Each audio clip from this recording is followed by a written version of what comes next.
Hello everyone, how are you doing? This is MD Tech here with another quick tutorial. In today's tutorial, I'm going to show you guys how to enable or disable mobile data only apps on the Samsung Galaxy Android device. So this should hopefully be a pretty straightforward process here, guys. And without further ado, let's go ahead and jump right into it.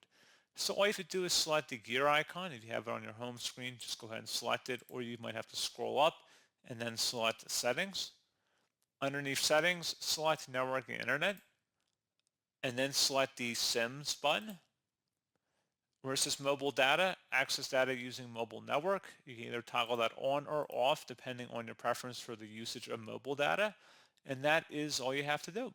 So pretty straightforward process, guys. And as always, thank you for watching. I do hope I was able to help you out, and I do look forward to catching you all in the next tutorial. Goodbye.